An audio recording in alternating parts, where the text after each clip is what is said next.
Okay. Bueno, esta es una mesa muy esperada y muy interesante ya en esta recta final del Congreso.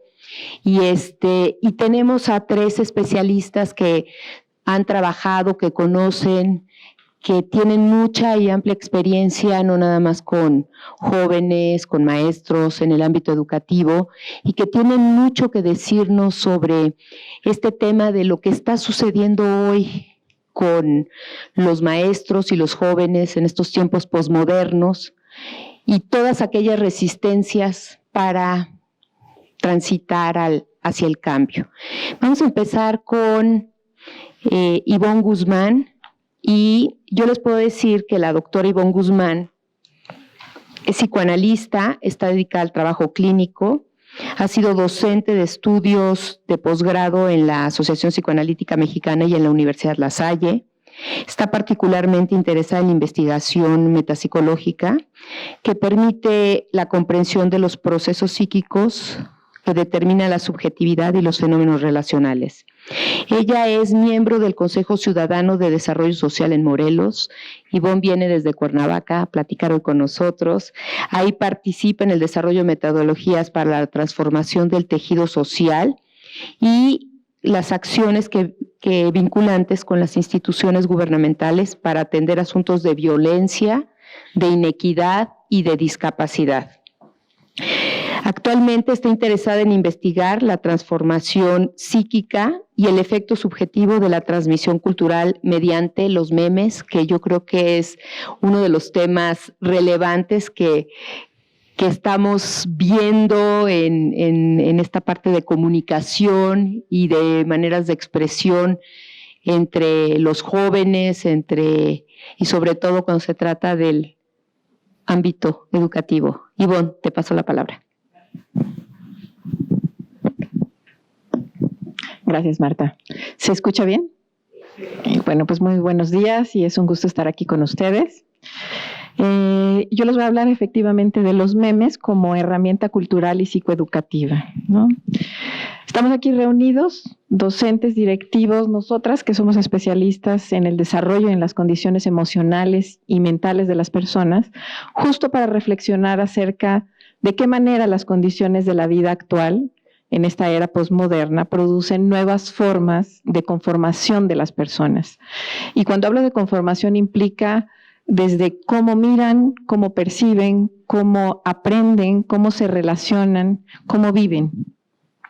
Y por supuesto el interés sería cómo articular estas nuevas herramientas a la tarea educativa con los niños y los jóvenes de esta era. Esta etapa posmoderna, y sí lo quisiera resaltar y subrayar, hay que entenderla que es resultado del declive, del desfallecimiento de otra era completa, de la era moderna. Es decir, entender que este es un intento, quizás fallido, pero es un intento de resolución, nos va a permitir entender las formas contemporáneas que forman parte de este comportamiento actual de los jóvenes. Es recomendable pensar que esta etapa, la posmoderna, es un intento de solución justo como son los síntomas. Los síntomas desde el punto de vista psicoanalítico, los síntomas neuróticos, siempre son un intento, siempre fallido, pero es un intento de solución, que lo que busca es mejorar, componer, restituir lo que ha fallado en dar respuesta, pero que al mismo tiempo trae sus propios problemas y por supuesto sus propios dolores. Y es una propuesta de solucionar los problemas que aparecieron en la modernidad. ¿Cuáles serán esos problemas? Pues sabemos que a partir del Renacimiento, lo que se conoce como la era moderna, comenzó a darse prioridad a la racionalidad, al juicio sensato, a la reflexión y sobre todo al pensamiento científico por excelencia. Sin embargo, la economía y por lo tanto el trabajo estaba orientado por la lógica de producción y había un pensamiento francamente dualista, polarizado por una dualidad, ¿no? Blancos, negros, ricos, pobres, bueno, malo. Si a esto le añadimos 2 terribles, grandes guerras mundiales, entonces esto demostró que la racionalidad tan valorada no necesariamente aseguraba el bienestar y la prosperidad, no justificaba ni el buen juicio, ni el respeto. Los países más desarrollados, con mayor nivel académico, no estuvieron a la altura de la ética que salvaguarda el bienestar y el progreso de la humanidad.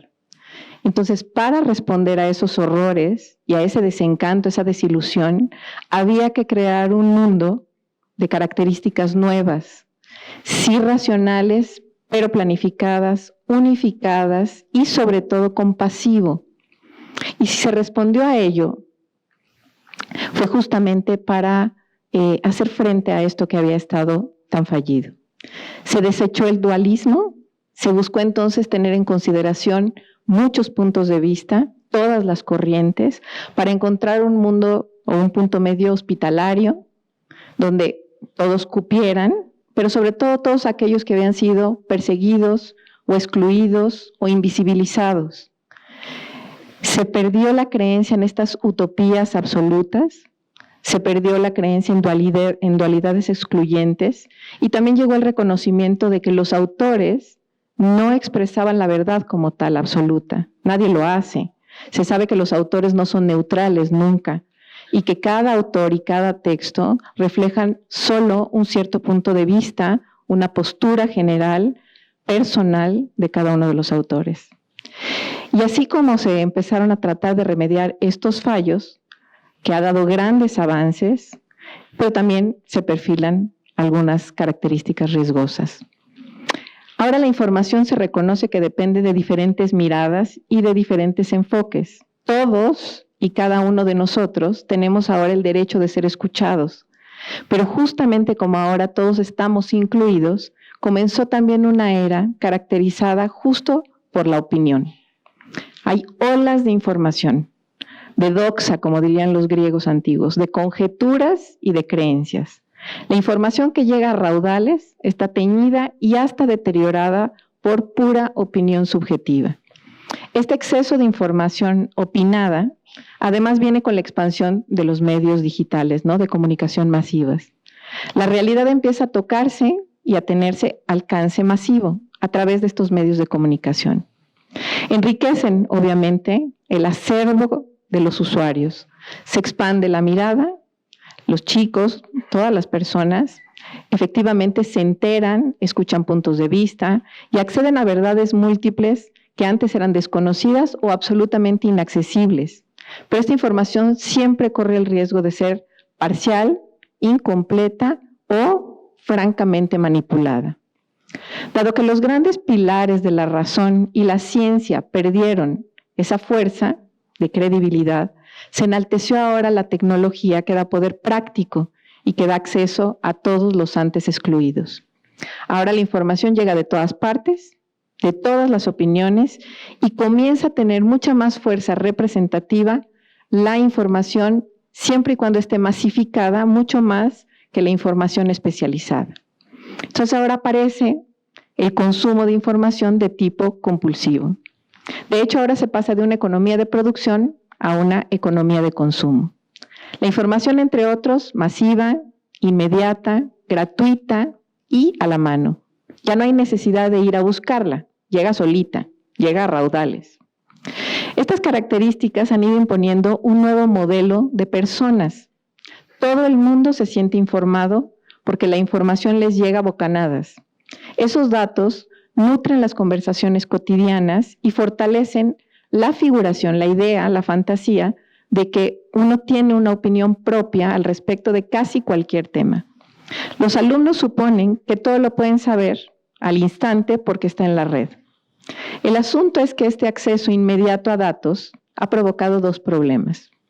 Una muy pobre discriminación de la fuente, dado que solo se trata de repetir datos y no importa de dónde vengan, y un empobrecimiento bastante importante de la memoria. Sin ella, la información que se busca siempre será fraccionada. No hay manera, si no tenemos todo un bagaje de conocimientos memorizados, no se puede hacer relaciones temáticas y tampoco reflexiones sobre la naturaleza coadyuvante y compleja de la realidad. Este acceso a un supuesto saber a la mano y en mano de todos, con datos y temas que ni siquiera eran del interés particular, ha ido y lo digo literalmente, inundando nuestros oídos y nuestros ojos. Hoy, y este es un logro producido por esta inundación, hoy la capacidad cerebral se ha confirmado que es mucho más rápida para procesar y responder a los estímulos tanto visuales y auditivos. Es significativamente mayor que en otras épocas la capacidad que tiene el cerebro para procesar estos datos. Pero también al mismo tiempo ha ido empobreciendo otras habilidades mentales superiores. Ha provocado que se reciban y se repitan datos sin filtro y sin memoria, que aprendan conocimientos sin reflexión alguna, sin pensamiento crítico, sin interés y sin deseo, sin posibilidad de producir, y eso es lo más importante, pensamientos nuevos y propios, y sin responsabilidad ni autonomía. Características todas estas que son objetivos centrales de la educación. A los estudiantes los encontramos en general bastante aburridos, resistentes al estudio y sin preguntas. Las modalidades digitales en la actualidad favorecen esta situación, pero también se han convertido en herramientas que podríamos utilizar en beneficio de nuestra labor docente. Entonces me gustaría proponerles el uso justamente de los memes como herramienta cultural y psicoeducativa. El meme en las redes de Internet es una idea, una situación, una imagen, un pensamiento que se expresa por un medio virtual y que tiene como característica principal la replicación. Se replica mediante Internet hasta propagarse ampliamente. Los memes entonces pueden ser imágenes, pueden ser videos, y que tienen esta característica porque tienen gran fecundidad, gran longevidad y replicación. Estas características han hecho que algunos etólogos, pedagogos, filósofos los consideren el principal mecanismo de transmisión cultural hoy. Su capacidad multiplicadora y abarcadora imponen ciertas ideas que van delineando nuestras miradas culturales, aun cuando esta propagación de representaciones no tenga un valor adaptativo. Las representaciones ideicas que subsisten no son las más adaptativas y ni siquiera son las más útiles, son las más contagiosas. En esta sociedad de información rápida y accesible, la libertad de expresar, la heterogeneidad, la velocidad, la volatilidad, exuberancia e irradiación e interactividad son las que más representan en los memes. Los memes, además, tienen otra característica, es que son muy fáciles de replicar, pero también muy fáciles de transformar. Es decir, utilizando el mismo meme base, se le van incorporando nuevos contenidos. Entonces, los usuarios se vuelven productores de sentido. Hay un pequeño video, parte de la película La Caída, de la compañía Constantin Film, en el que se ve a Hitler gritándole a sus camaradas porque una orden suya no se había cumplido. Supongo que todos han visto ese video, ¿no? Entonces, justamente hace 13 años, en el 2006, a un chavo español, se le ocurrió, ¿no?, subtitularlo. Entonces tomó este fragmento de la película y entonces subtituló en español, haciendo una parodia en la que Hitler enfurecido se quejaba del nuevo videojuego. Entonces el resultado resultó tan divertido que por el contenido adherido a una escena tan terrible y a una historia terrorífica, que entonces empezaron muchos usuarios a ponerle nuevos subtítulos, nuevos y versiones, decenas y decenas de versiones con subtítulos de todos los idiomas en las que vemos a Hitler enterándose iracundo de las calamidades del mundo, las más variadas. Que por qué perdió Alemania en el partido contra México en el Mundial, o que por qué el precio del metro había subido en México, o la muerte de Han Solo, ¿no? Es decir, cualquier cantidad, que si había pañales en el parque, ¿no? Es decir, estos contenidos se le fueron adhiriendo y se ha ido replicando y replicando y replicando, y supongo que aquí todos los que estamos presentes hemos visto alguna de esas versiones, ¿no? Es decir, el humor es una característica esencial del meme, razón de su repetición y de variación multiplicada, que ambas son importantísimas para la transmisión cultural. prácticamente toda información que se recibe mediante un meme es reenviado por la gracia que causa. Y esto no es un asunto menor. Desde el psicoanálisis sabemos que toda actividad, dicho o pensamiento que se realiza o se permite bajo esta lógica de juego, o solo es para descansar, o solo para pasar un rato, solo para divertirnos, tiene un efecto en la mente muy importante específico. Entonces, cuando nos decimos y le decimos a nuestra propia mente que la señal de esto es de broma o esto es de juego, el asunto es que desactiva temporalmente la acción de juicio y la acción de censura y de vigilancia, la desactiva. Es como cuando decimos, bueno, me voy a dormir. Entonces uno puede soñar cualquier cosa. Te lo voy a decir de broma y como es una broma, uno se permite una laxitud especial. Es como si la mente se diera como permisito, ¿no? Se vuelve laxa y se activa una escisión, es decir, una especie como de separación, de división momentánea de la mente que puede entonces sustraerse de restricciones éticas, morales y hasta de la realidad. Es un modo de funcionamiento propio del fantaseo y del juego, del sueño también, y permanece básicamente regulado por lo que conocemos como el principio de placer, es decir, que genere estados de bienestar y de placer. Su repetición es importante en estos estados porque este estado, donde se ha desactivado el juicio y la restricción moral, es un estado vulnerable y cualquier información se recibe sin juicio y sin restricción. Su repetición va dejando, sin embargo, inscrita la información que solo se recibió, que es que para pasar un rato de risa. Los datos así obtenidos se convierten en un capital de información accesible. Si les preguntamos a los usuarios, a cualquier usuario de Internet, su grado de confianza en lo que leen en Internet, la mayoría, así, yo creo que más del 90-95%, lo que nos van a contestar es que hay que ser muy cautelosos con la información que leemos y que uno debe de poner atención en la fuente de la cual proviene y que no toda la información que vemos en Internet es confiable. Nos lo van a decir así. Esta respuesta casi universal es la parte racional. Sin embargo, en términos prácticos, las personas suponen saber porque han recibido la misma información concisa, rápida, fácil de memorizar, mediante instrumentos como son los memes.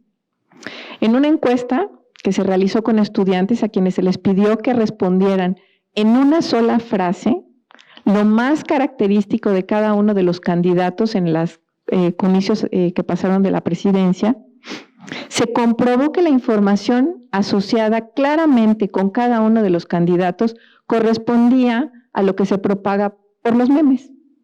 O sea, la frase más inmediata que podían decir de cada uno de los candidatos era lo que habían recibido por los memes. La recepción pasiva en estados vulnerables de entretenimiento es un tema de importancia y sobre todo de estudio.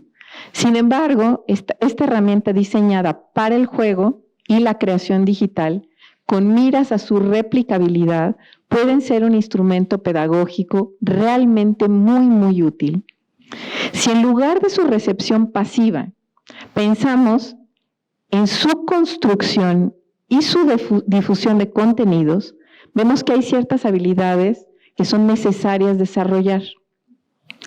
Pedirle a nuestros alumnos que sean ellos los que creen los memes favorece el desarrollo de habilidades cognitivas, de uso de conocimientos, de esfuerzo creativo por presentar la información de manera graciosa, irónica e inteligente.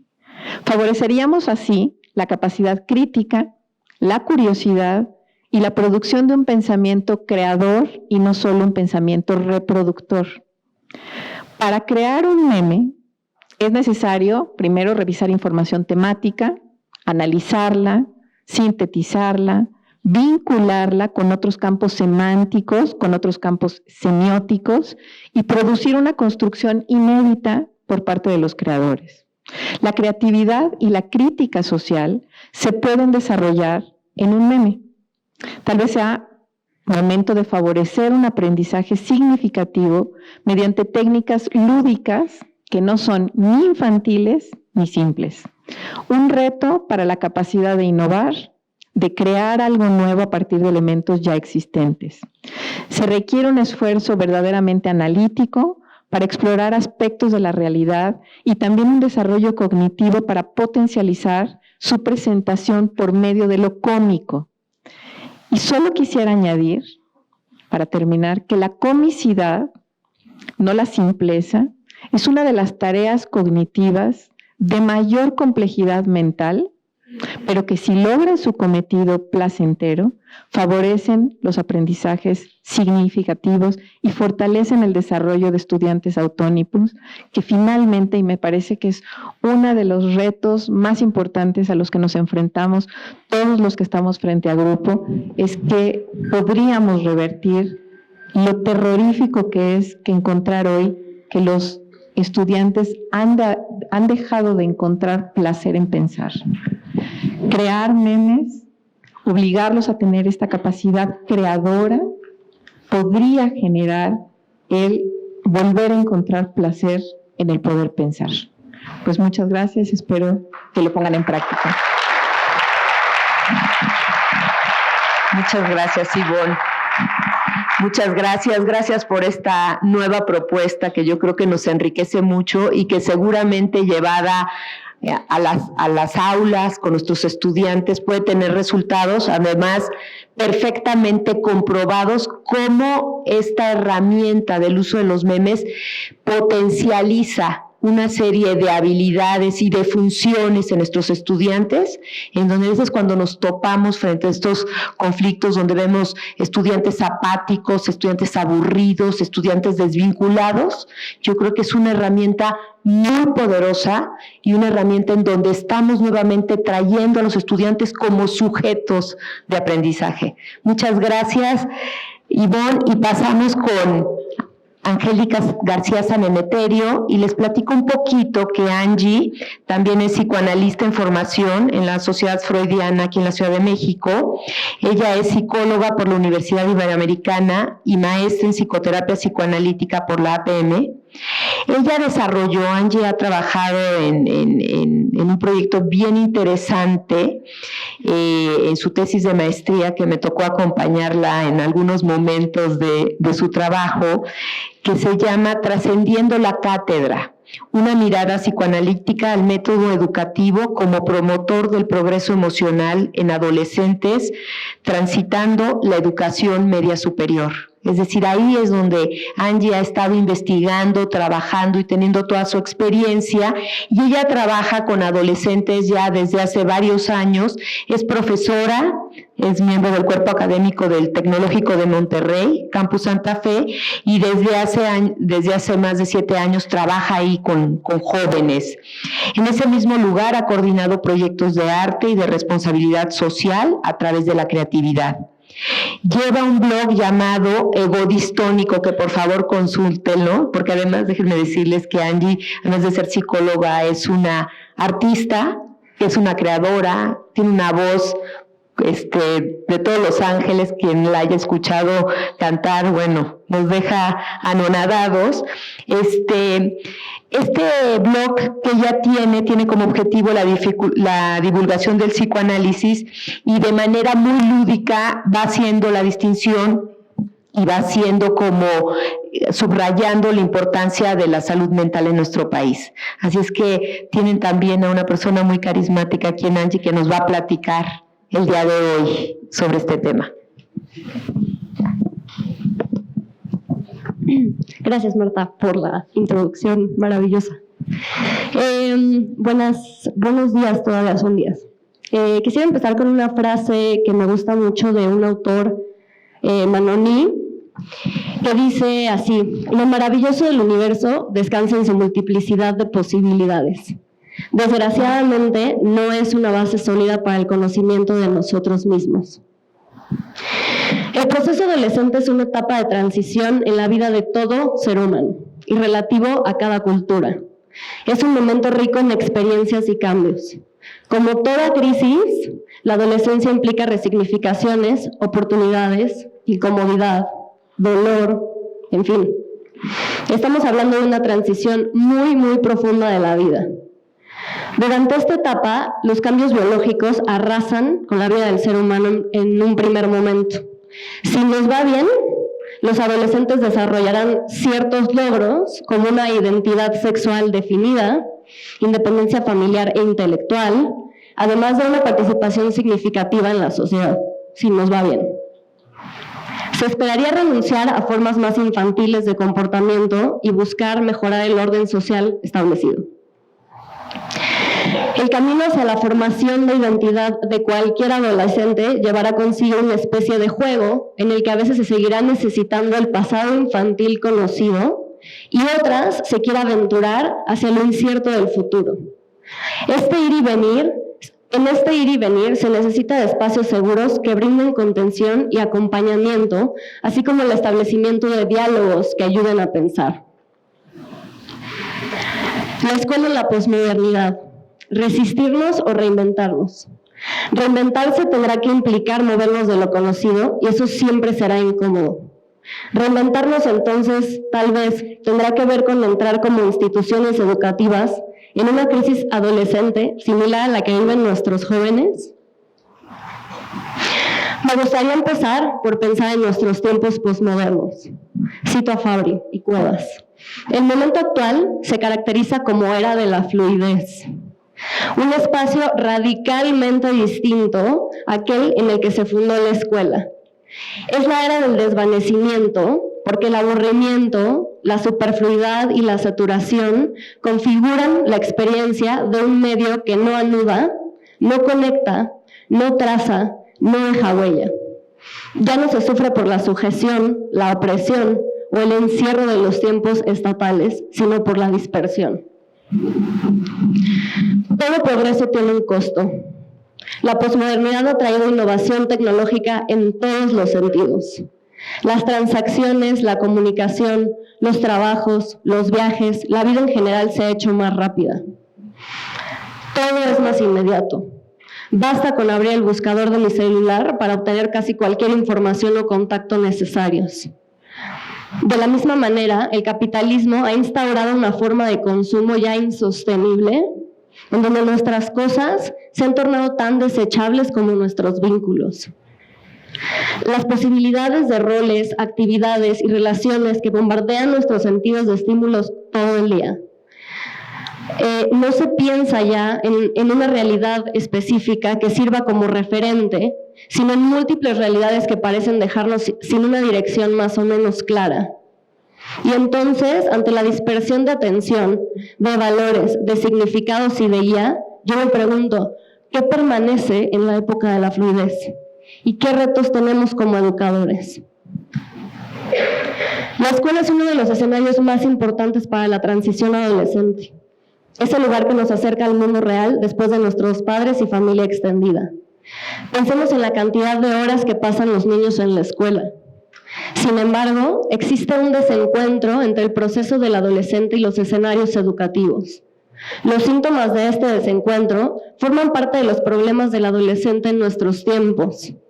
La poca tolerancia a la frustración, la apatía, la falta de auténtica comunicación y conexiones significativas, el poco interés en un plan de vida, las tendencias que marcan una forma de vida que no promueven ni el pensamiento ni la creatividad, son aspectos característicos de la adolescencia en la actualidad.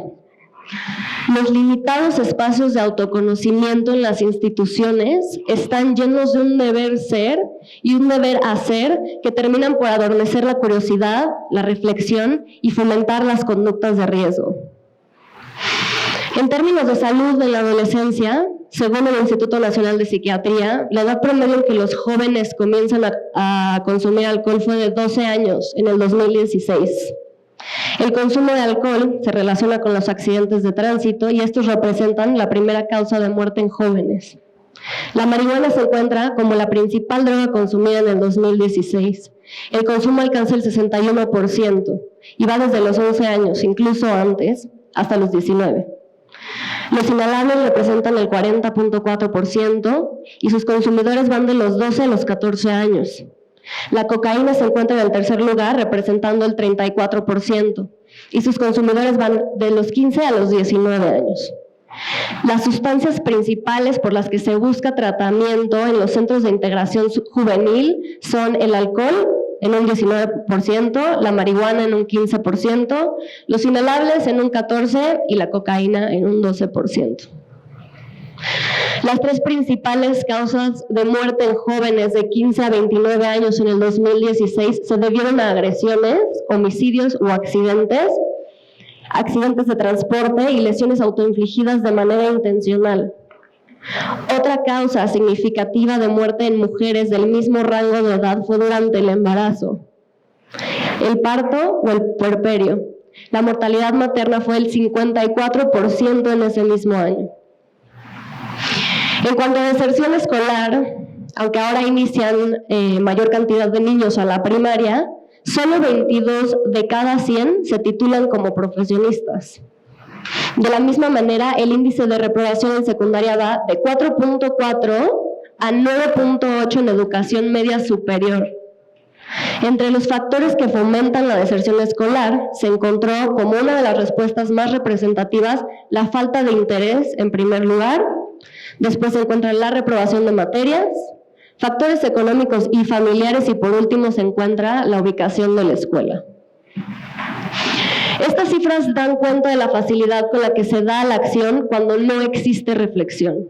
Es más fácil sentir dolor físico que sentir y pensar en el dolor emocional. La capacidad para pensar es probablemente lo que menos se desarrolla en algunas escuelas. Algunos métodos de enseñanza se han encargado de mantener pasivos a los sujetos que lo reciben. En este sentido, se podría pensar como en una educación de tipo asistencialista, en el sentido de que le quita la responsabilidad al sujeto, porque éste no se hace partícipe de su propio aprendizaje en ningún momento. El sujeto se limita a memorizar y a cumplir con objetivos establecidos por la institución educativa. El asistencialismo es violento porque no se da la oportunidad de un diálogo. No hay toma de decisiones reales porque no se busca que el otro piense por sí mismo. Hay que recordar que en un ambiente que se perciba como violento, se fomentará que el sujeto sienta que sus necesidades y deseos no son importantes, siempre manteniéndolo excluido, no existente ni relevante para su contexto. Jamet le llama a esto proceso de desubjetivación del sujeto y escribe: siempre que el narcisismo se encuentra afectado, el sujeto se defiende a través de un movimiento de revertir en espejo, actuando aquello que teme sufrir. Por otro lado, el proceso creativo tiene que ver con toda una actitud hacia la realidad exterior. Esta actitud que hace sentir al sujeto que la vida vale la pena.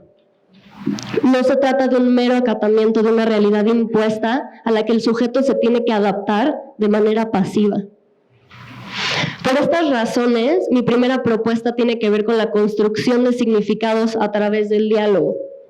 A través del discurso, del uso de la palabra, es que vamos dando sentido a nuestro mundo, así como cierta orientación.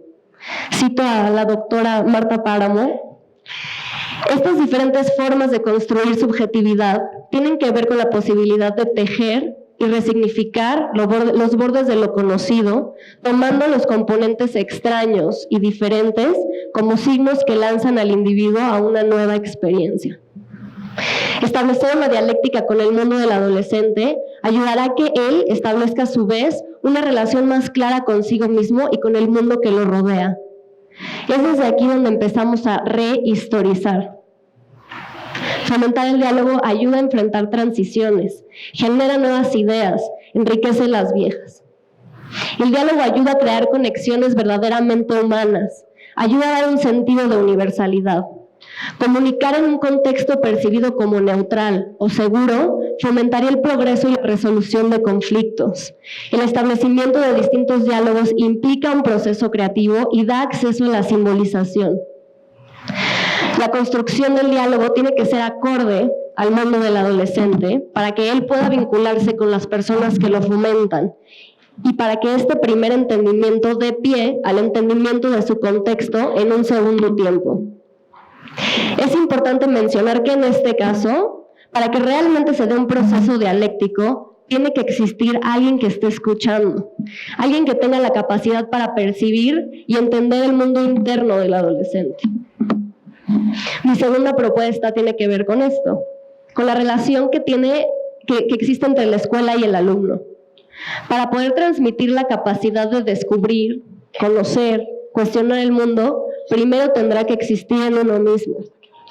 El amor al descubrimiento es algo que no se puede esconder.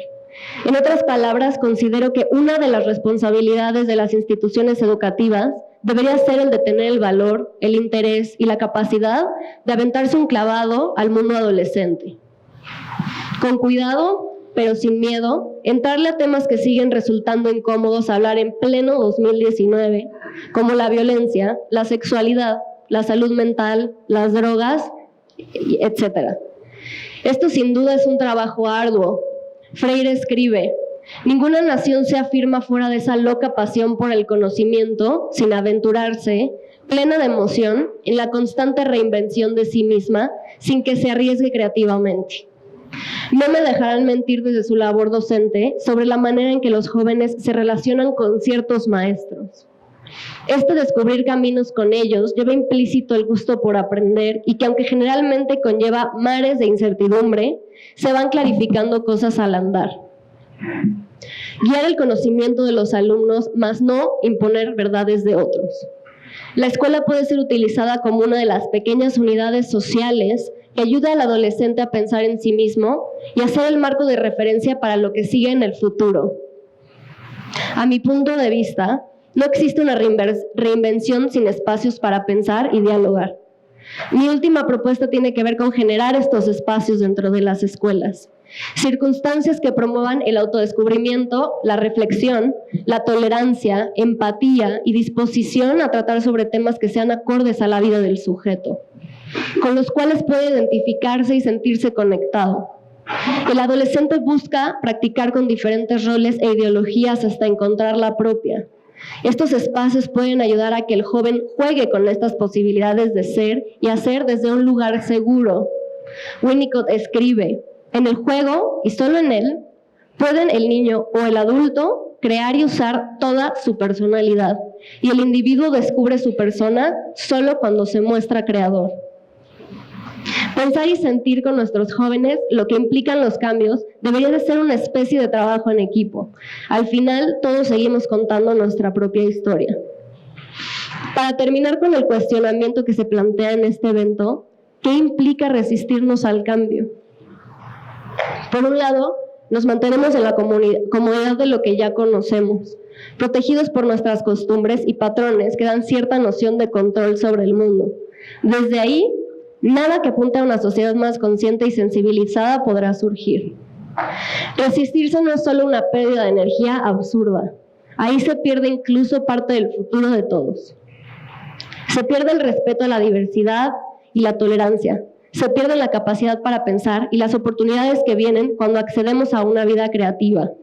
Se pierde la esperanza, el potencial de tantos jóvenes que desde sus intereses y pasiones pudieran mejorar lo que para nuestras generaciones no ha marchado del todo bien.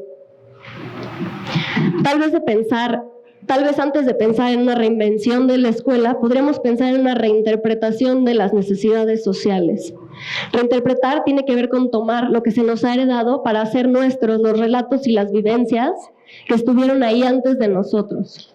Tomar lo valioso y pensar en otras maneras de enfrentar lo que no. Sin duda son tiempos inciertos los que vivimos. Sin duda la labor del docente raya en la imposibilidad.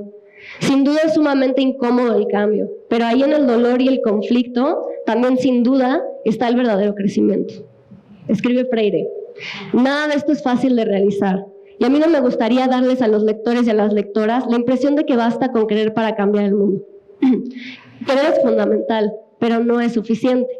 También es preciso saber querer, aprender a saber querer, lo que implica aprender a saber luchar políticamente con tácticas adecuadas y coherentes con nuestros sueños estratégicos.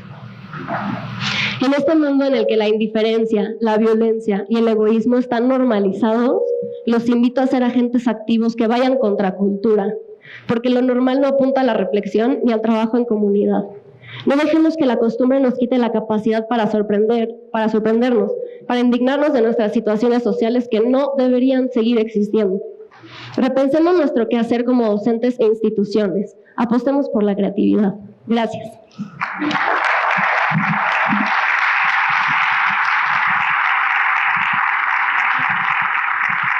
Muchas gracias, Angie.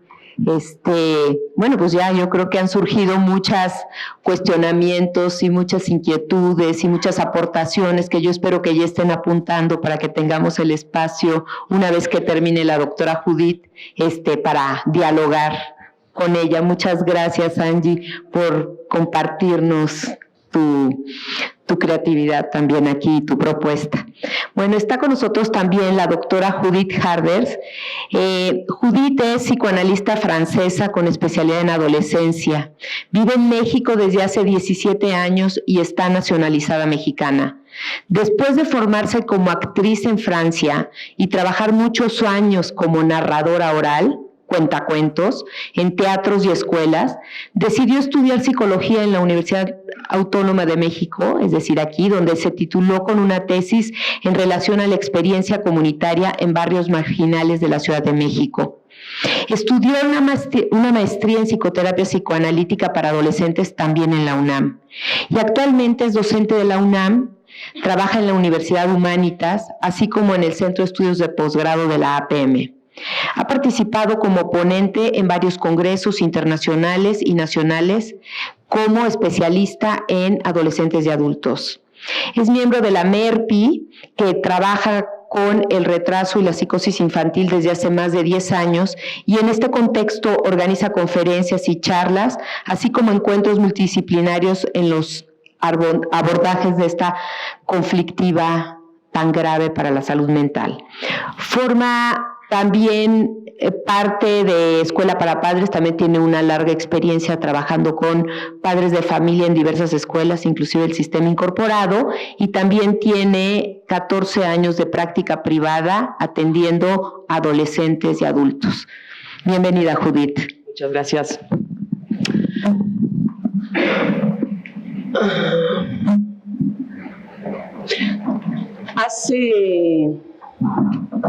Vamos a remontar al principio de los tiempos. Existía la primera pareja del mundo, un hombre y una mujer. En esos tiempos la repartición de los roles ya estaba armada, es decir, las mujeres se quedaban en casa, todavía hoy sucede, y el hombre salía a trabajar. El único oficio que tenía este hombre era ser leñador. Si hay algún leñador aquí presente, que no se ofenda, pero ese leñador en particular era tosco. Era tierno como un espino. Todas las mañanas se levantaban, él agarraba su hacha, se iba al bosque y talaba árboles. Todas las tardes volvía a casa y su mujer lo esperaba con un plato de sopa caliente. Y así, cada pareja tiene sus propios rituales. Y ellos tenían uno en particular. Cada vez que volvía del trabajo, el señor abría la puerta de su casa, dejaba reposar el hacha contra la pared, agarraba el bastón que estaba justo al lado y le daba de palos a su mujer. Sí, Ella no tenía con quién compartir esa historia terrible que tenía que aguantar todos los días. Quizás ni siquiera sabía que era terrible. Lo aguantaba en silencio, todos los días. Pero un buen día, despertaron los dos, él se fue a trabajar, ella empezó a hacer el quehacer, barriendo, haciendo las camas, y de pronto, sintió algo diferente. Algo que solo pueden sentir las mujeres. Algo allá adentro. Algo se estaba moviendo. Una vida estaba creciendo en su abdomen. ¡Ay, fue una explosión de alegría! Opacada 5 segundos después por el temor. Porque si seguía recibiendo los golpes de su marido todos los días, seguramente la vida que iba a crecer en su abdomen estaba en peligro. Entonces, buscando y buscando y buscando, y pasaban las horas y haciendo la sopa y haciendo la cama y barriendo y lavando, etc. Trataba de encontrar una solución y pasaban las horas sin nada. Y ya estaba escuchando los pasos de su marido llegando del bosque. Y ya estaba escuchando la puerta de la casa abrirse. El ruido del hacha reposar contra la pared. Cuando de pronto dejó de conectarse con su cabeza. Se conectó con el corazón. Y nunca supo por dónde, pero en el momento justo en que el hombre levantó el palo, ella le dijo, espera. Espera. Tengo algo que contarte. El hombre quedó con el brazo ya, sin entender nada, pues esperó.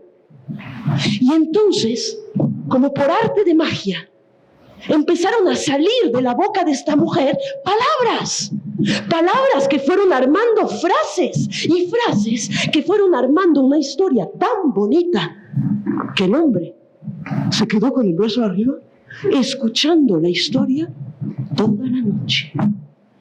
Cuando por fin terminó la historia, el sol se estaba levantando y el hombre dejó el palo, agarró el hacha y se fue a trabajar. Cuentan en Francia que así sucedió durante exactamente 9 meses. La mujer contó historias noche tras noche para proteger la vida que estaba creciendo en ella. Y cuentan que así nacieron todos los cuentos que pueblan la tierra. Y no nacieron para cambiar la vida, no fueron tan pretenciosos. Nacieron solamente para ayudarla a florecer. Este es un cuento recopilado de tradición oral francesa por un autor que queremos mucho. Es un poco Sherazade, si usted reconoce, ¿no? Tiene que ver con las 1001 noches. ¿Por qué lo traigo a colación? Uno, porque me doy el gusto de contarles un cuento. El egoísmo se vale, ¿eh? Y en el aula también. 2, captar su atención desde otro lugar, que es un poco lo que vamos a hablar. Y 3, introducirlos un poco al tema que yo quiero abordar, que tiene que ver con lo que hablamos, digamos, Yvonne y Angie. Que primero, el cuento es de a 2, es decir, el tango es de a 2. Entonces los voy a provocar un poquito a ustedes, profesores, que hoy son alumnos. Hoy recuerdan ese lugar que tienen sus alumnos y que de pronto es bastante difícil. Estar ahí sentado, pasivamente, escuchando, tratando de conectarse con el que habla. No es nada fácil, nunca hay que olvidarlo. Pero lo que les quiero compartir, que es parte de mi pasión, es un autor que no sé si ustedes conocen, que se llama Daniel Pennac, que es francés, y que en relación a lo que quiero compartir con ustedes, relata su historia de zoquete, es decir, de alumno que no entiende absolutamente nada, que no puede estar en clase. Si se fijan, no he oído murmullos, porque a veces en las aulas cuando nos presentamos los psicoanalistas se oyen murmullos. O sea, Freud, o sea, todavía leen a este hombre. A veces caemos mal, sí es cierto. Hacemos preguntas inhabituales, tenemos propuestas en relación al afecto, no somos tan pragmáticos, no tenemos soluciones inmediatas, sí caemos mal. Pero en esencia pensamos que estadísticamente todo se explica, ¿estamos de acuerdo? Podríamos hacer listados de estadística para pensar lo que está ocurriendo, pero personalmente todo se complica. Y es ahí donde tenemos que trabajar. Además, bueno, eso es un dato personal, los conozco bien a ustedes. No para jugar el Big Brother ni nada, no. Yo vengo de una familia de profesores. Yo desde la cuna viví las pesadillas de mi padre cada vez que había vuelto a clase. Soñaba que llegaba tarde el hombre, o que se iba sin un calcetín o sin un zapato. Era terrorífico. Lo veía todas las noches con estas pilas de trabajos, redacciones, ensayos que corregir con su lamparita en su escritorio y ahí dale, que dale, que dale. Y tuve la fortuna, no sé, el desencuentro, no, yo creo que sí fue un encuentro porque era mi papá, pero además tuve la fortuna de que fuera mi profesor. Y de alguna manera hoy hablo en su nombre y en la experiencia que me dio. Y por eso traigo a Pénac. Entonces, el soquete. ¿Usted conocen a Daniel Pénac? Es interesante porque el recorrido de este hombre es soquete, y este libro, que les recomiendo muchísimo, les voy a leer algunos extractos, se llama Mal de Escuela, es una hermosura de testimonio. Este hombre padeció toda su vida escolar el no entender absolutamente nada. Repitió, yo creo que 5 veces varios cursos.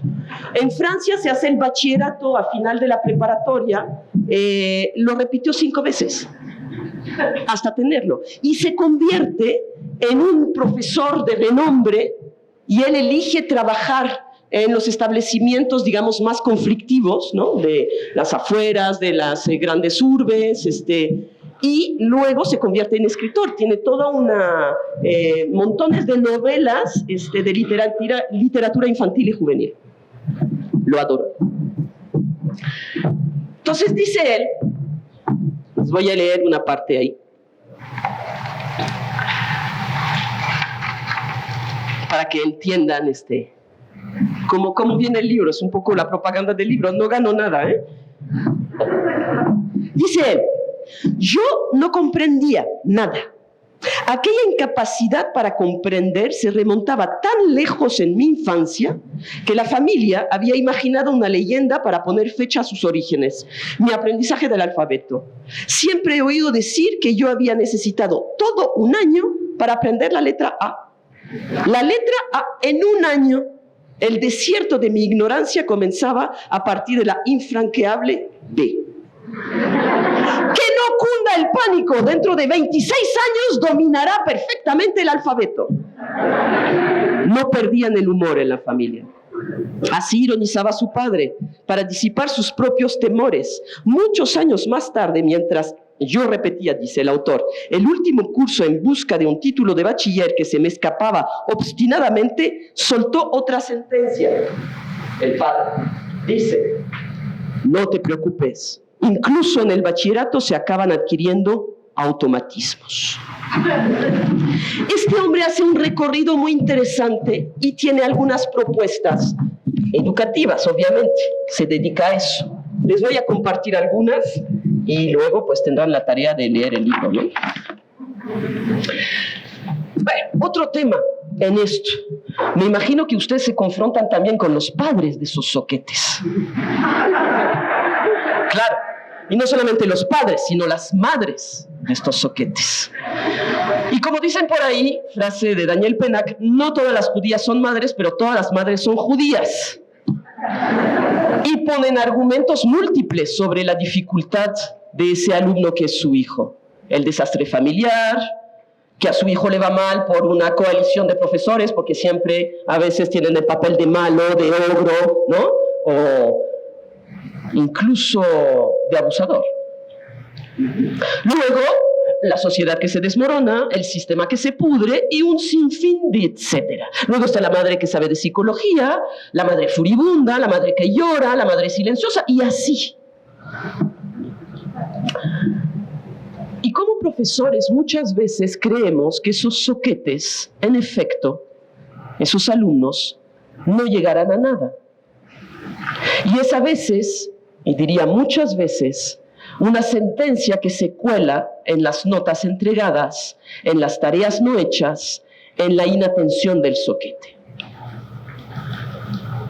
Es decir, que sí nos confronta con algo que nos puede costar reconocer, y ahí caemos mal los psicoanalistas, nuestro sadismo. Porque nos despiertan ellos también furia. Porque es como tener un hijo adolescente que no nos hace caso, que no hay manera de entrarle, que hay un cerrojo y no encontramos la llave y nos desespera. Daniel Pennac propone un tiempo especial para el aprendizaje que tiene que ver con lo que tú mencionabas y tiene que ver un poco con el ejercicio que acaban de hacer, ¿no? Él lo llama el presente de encarnación, donde se van a conjugar varias cosas, pero tiene que ver con lo que está ocurriendo aquí y ahora. Claro que es una frase como muy manoseada esta, pero aquí y ahora estoy hablando con ustedes.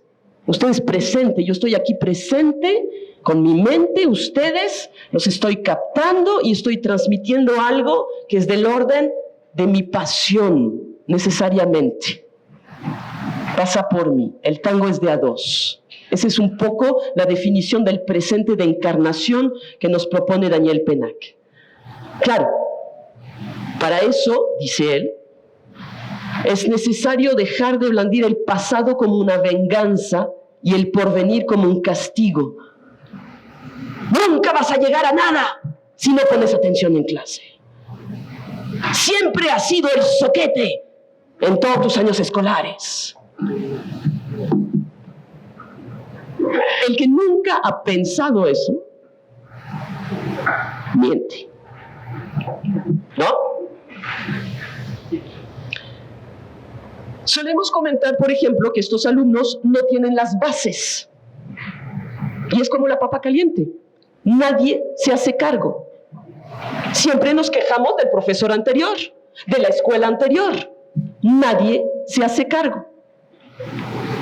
¿Y el tiempo en la escuela? Pregunto yo, ¿qué cosa más complicada? Tú lo mencionabas, Angie, ¿no? Pasar de un expositor a otro, lo acaban de vivir en 3 días, ¿no? Están aquí desde el miércoles. ¿Cómo ajustarse al diapasón, ¿no?, de cada uno que habla desde una energía particular, desde un contenido particular? Y ustedes están ahí como con frecuencia, ¿no?, tratando de ajustarse. Y ustedes son adultos. O sea, se supone, digamos, que tienen un cerebro más desarrollado para control de impulso. Se supone. Pero ellos son adolescentes. Y no es que se suponga, sino no están listos para eso. Entonces, el tiempo de encarnación implica tomar en cuenta eso del tiempo presente. Pero generalmente reclamamos, porque todos hacemos eso. Todos reclamamos. ¿Cómo es posible que no me pongan atención? Pues habrá que preguntarse. ¿Cómo es posible que sí me la pongan la atención? ¿Qué estoy haciendo para que esto ocurra? Tiempo de encarnación. Porque a veces doy clase y yo no estoy. Les ha pasado, se los aseguro. No lo reconozcan aquí, frente al espejo en el baño a solas. Les ha pasado.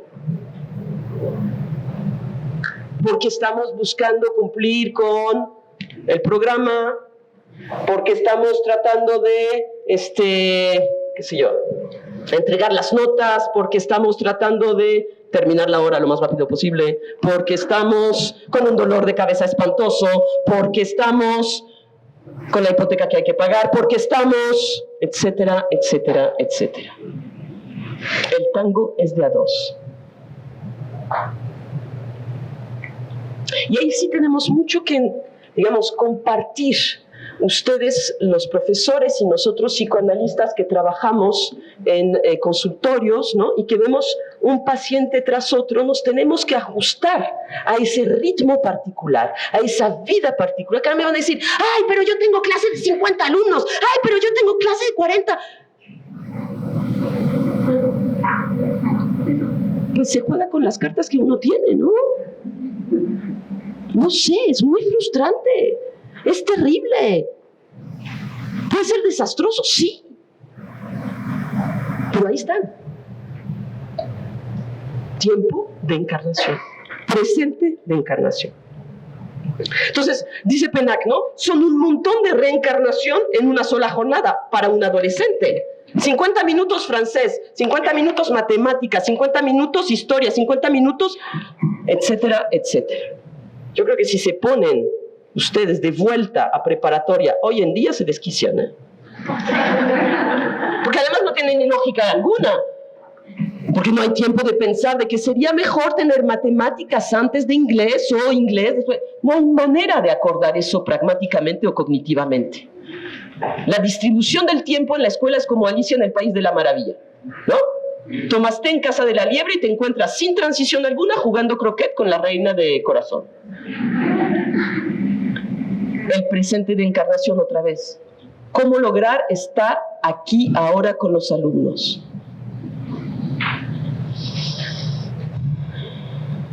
Ahora, dice, si lo que espero de mis alumnos es plena presencia, porque lo exigimos, escúchenme, pónganme atención. Necesito instalarlos en mi clase. Necesito encontrar ese camino. Necesito, como nos enseñaba, digamos, poner, no es mente en blanco, sino hacer algo en conjunto para estar. No hay receta. Cada quien va a encontrar su propia receta. Yo les puedo contar un cuento que tiene que ver con esto justamente, ¿no? Habrán otras maneras.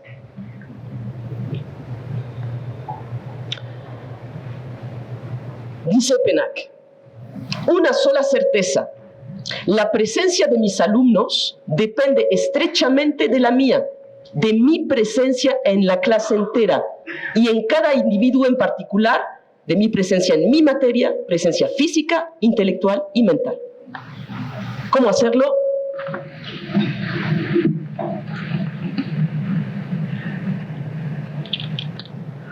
No hay receta. Tiene que ver con un trabajo interno. Tiene que ver con la angustia que uno trae dentro.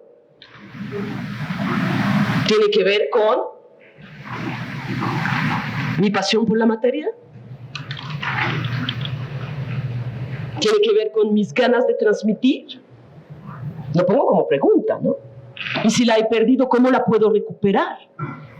Tiene que ver con la capacidad de poder contar un cuento.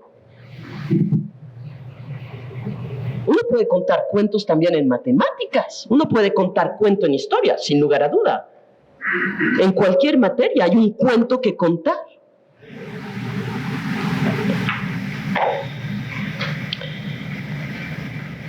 Y vuelvo a este tema, y voy a terminar pronto, pero el tema del desprecio. O sea, por eso pongo la imagen del zoquete aquí, ¿no? ¿Hay otra palabra aquí para decir zoquete? Suena muy español, ¿no? ¿Cómo dicen? El güey, el burro, claro, porque es la imagen, ¿no? Del alumno malo que antiguamente, a principio del siglo XX o final del XIX, uno colocaba en el rincón con el gorro de burro, ¿no? Y se quedaba ahí castigado. Es el chivo expiatorio. Es donde vamos a depositar todo lo mal que está pasando. Pero entonces, si lo colocamos en la esquina, no podemos pensar en eso que está pasando. Entonces, quizás ahora no tenemos derecho a ponerle el gorro con orejas de burro, pero aparece el desprecio. Y el desprecio es peligroso. Y es peligroso porque confrontarse así con los adolescentes va a ser una guerra de desprecio. Y los adolescentes suelen ganar en eso. Pues son, digamos, ¿cómo se dice? No es ganancia pírrica, pero como ganar, sí, ganar, ¿no? Ganar sin ganar. O sea, ellos piensan ganar, pero están perdiendo. Es decir, tienen alumnos de pronto que su estandarte es tener 0 en todas las materias o reprobar todas las materias. Y están ganando, porque están ganando la guerra del desprecio con ustedes. ¿Cómo salirse de ahí? Los adolescentes son muy buenos guerreros contra los profesores, pero ganan sin darse cuenta. Pues sí, y no voy a usar otra expresión que todos tienen en la mente, un poco vulgar, pero muy mexicana. ¿Lo puedo decir? Sí, claro. Se están dando en la madre.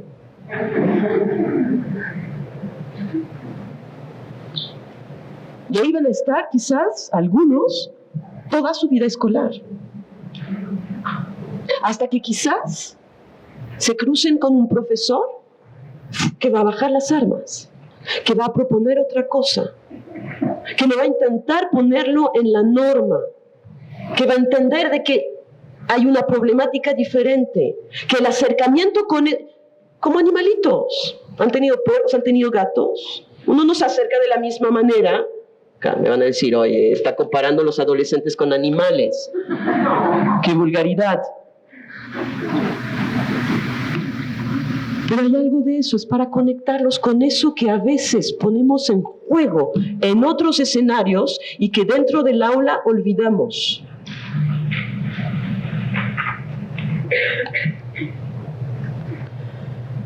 Entonces, bueno, puede ser la guerra de las notas, ¿no?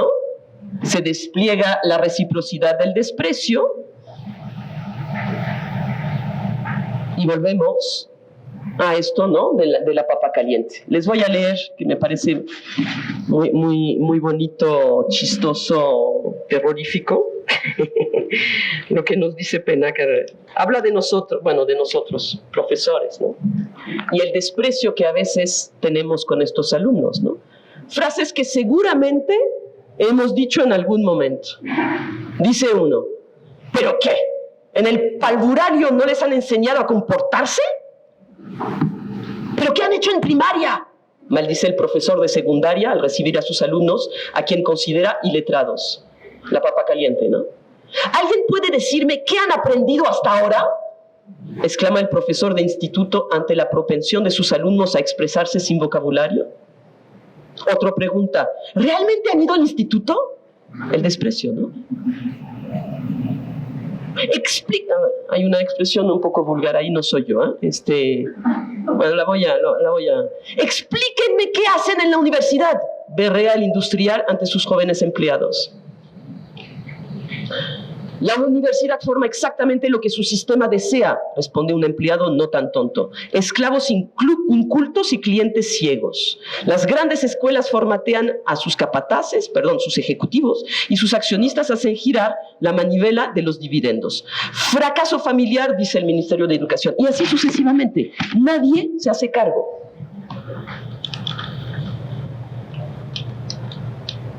Y yo creo, y ustedes lo deben tener por lo menos una historia en su vida profesional, donde tienen clarísimo que ustedes marcaron la diferencia. Yo no sé, pero me imagino, por lo menos yo escuchaba eso de mi padre, y creo que lo logró con varios alumnos, quedar como el profesor que le pudo cambiar la vida a un alumno, que marcó la diferencia. Esa satisfacción no tiene precio. Todos lo soñamos. ¿Cómo conseguirlo? Se tendrá que ver con nuestra historia personal. Tendrá que ver con nuestra capacidad de ejercer ese presente de encarnación. Tendrá que ver con nuestra pasión.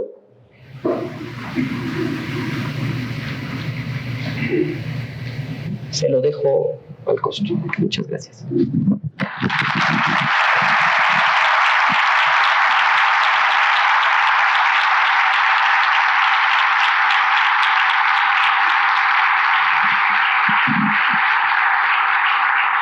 Muchísimas gracias, Judith. Creo que lo único que podemos comentar ahorita que hemos tenido la exposición espléndida también de Judith, es una pregunta que me han hecho llegar que yo creo que le da en el centro a esta maravillosa mesa en donde, como tú bien dijiste, estuvimos tocando este diapasón, ¿no? que se mueve con la sensibilidad de Ivonne, con la fuerza de Angie y con esta pasión con la cual tú nos comunicas este conocimiento. Y fíjense ustedes, ya para cerrar, porque creo que tenemos el tiempo un poquito justo, a mí me gustaría que pensaran así brevemente en 2 frases, en algo así chiquito, donde pudiéramos sintetizar esta pregunta maravillosa que nos acaba de llegar aquí a la mesa y que dice: la comedia, la música y la actuación son expresiones artísticas. Yo también diría que los memes. ¿Cómo desde la perspectiva del psicoanálisis y la psicología se relaciona el arte y la educación? ¿Cómo podemos llevar esto a las aulas con nuestros estudiantes? Yo sé que es complicadísima, pero así a bote pronto, haciendo un poquito como de asociación libre, ¿qué podemos decir?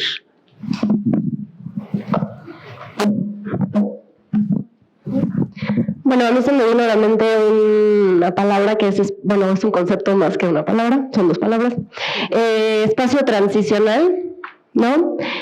Yo creo que a través del arte hacemos una especie de espacio seguro en donde podemos plasmar nuestras emociones, nuestras ideas, conflictos, relaciones, y en el arte se pueden simbolizar muchas cosas, y yo creo que es una gran herramienta para unir a nuestras clases, a nuestras aulas. Yo soy así siempre promotora de la expresión a través del arte que sea. Entonces yo pienso eso, como espacio transicional. Pues a mí se me ocurre decir esto: no hay placer al que se renuncie si no es a través de conquistar otro placer. Entonces el estado de laxitud, el estado de descanso, de no hacer un esfuerzo, que puede ser productora de bienestar, de placer para nuestros alumnos, no hay manera que les pidamos que renuncien a ellos si no les ofrecemos otra actividad que les genere todavía más placer. Y en ese sentido creo que introducir cualquier tipo de actividad artística, creadora, es divertida, les va a producir placer. Crear, como les decía, los memes, ¿no? Imaginar, fantasear con contenido puede ser la única respuesta posible a pedirles que renuncien al placer de no hacer nada. Entonces creo que hay que tenerlo en cuenta.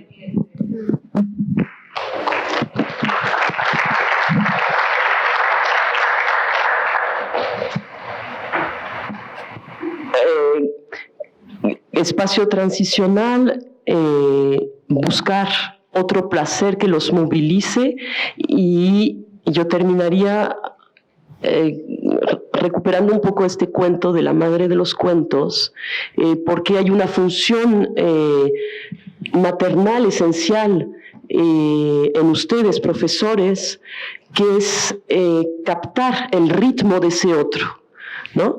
Entonces, 2 cosas. Uno no puede transmitir arte, música, si no pasa por uno. O sea, si yo no creo en lo que estoy haciendo, si yo no he vibrado con esa pieza musical, si yo no me he extasiado delante de este cuadro, no lo voy a poder transmitir. Y 2, tiene algo que tú retomas, un psicoanalista bastante famoso, Donald Winnicott, que habla del espacio transicional y se mete volviendo un poquito a esa relación madre-bebé, donde uno tiene cierta intuición de cómo llegarle. No todos los bebés son igual, por eso ponía los cachorros, ¿no? Uno tiene cierto sentido intuitivo, ¿no? Frente a esa melodía del otro que tenemos al frente, y eso lo tenemos que poner a prueba en el aula.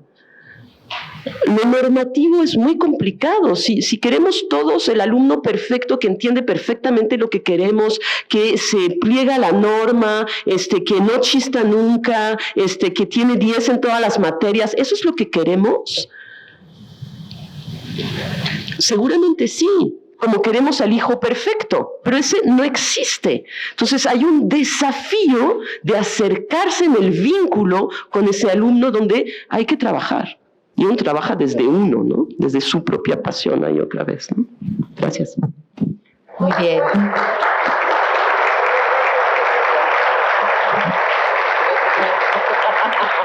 muy largas. Me piden aquí el nombre del libro, es Mal de Escuela, de Daniel Penach. Yo he conseguido varias cosas de Daniel Penach en PDF, y Mal de Escuela, de hecho lo he trabajado en el... Sí, tiene otros. Este es, digamos, dirigido a su experiencia docente y relata con muchísimo humor su vida como zoquete, ¿no?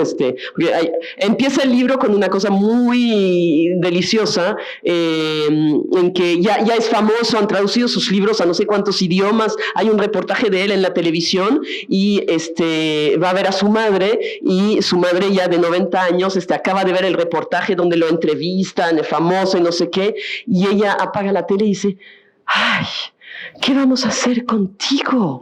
¿No lograrás algún día? O sea, ella nunca pudo quitarse el hecho de que su hijo era zoquete. No hubo manera. Después de todo todo lo que hizo, ella lo seguía viviendo como un zoquete, asustada por su futuro, ¿no? Y muchas veces estamos ahí. Esto que nada más es que eso es muy Daniel Penach, o sea, el castigo del futuro, es decir, no vas a hacer nada, no lo vas a lograr. Y el renomar siempre el pasado como algo terrible del cual no nos podemos zafar, ¿no?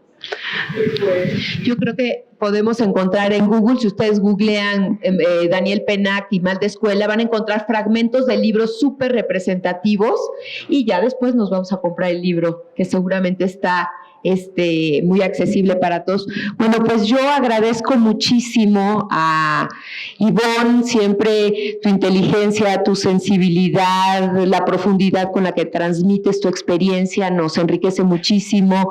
Angie, esta parte también joven y esta experiencia, porque tú trabajas de chava a chavo con tus chavos del TEC y nos los haces muy, muy cercano, y Judith con esta maravillosa manera de transmitir, con esta pasión y con esta manera de sacudirnos a todos los maestros. Yo creo que hemos tenido una mesa espléndida y bueno, no nos vamos sin antes darle un aplauso enorme a esta mesa. Gracias.